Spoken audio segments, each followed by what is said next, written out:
Prince of Persia: The Forgotten Sands is a chunk of the prince's life where we don't know what happened to him. In between Sands of Time and Warrior Within, there's a gap of 7 years. So we're using this space to reintroduce the prince as he was from Sands of Time. We're going back to the roots. We're going back into the Sands of Time feel. Sort of mix of charm with adventure. This little twist, this little element of magic that is so characteristic of Arabian Nights. The Prince of Persia universe has this very distinct flavor. The game kind of follows the prince on an adventure in his brother's kingdom. He arrives to find it under attack.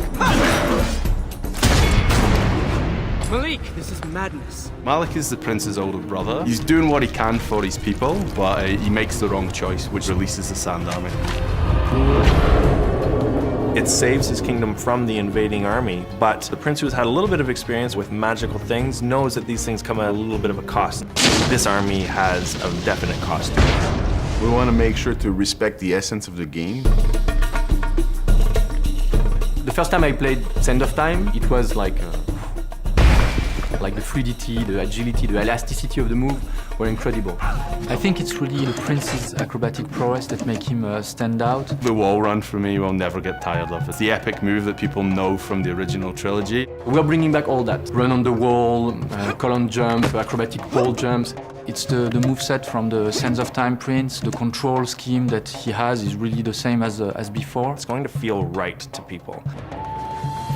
The way the Rewind looks, it's the same ability, something people are familiar with. We used the Anvil engine to build The Forgotten Sands. It was an engine that was built internally at Ubisoft Montreal, originally for Assassin's Creed. It allows us to really have powerfully built environments. We can have up to 50 enemies on the screen at once.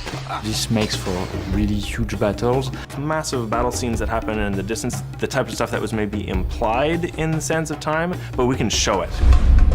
The architecture itself is very detailed, very fine. We're really going into that Arabian Nights, Persian feel. There's a lot of emphasis on the beauty of the surroundings in the game. The rooms are big. We want the players to want to explore every nook and cranny of the environment.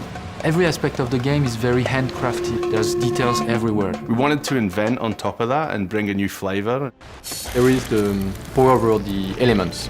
Fire, earth, air, water. I love the water freeze power. That's the thing that I can't stop watching people playing the game when they're doing that. The jumps back and forth, the fact that you have to use timing to kind of stop and start. Players are going to come in feeling charged up, eager to see where this road is going to take them.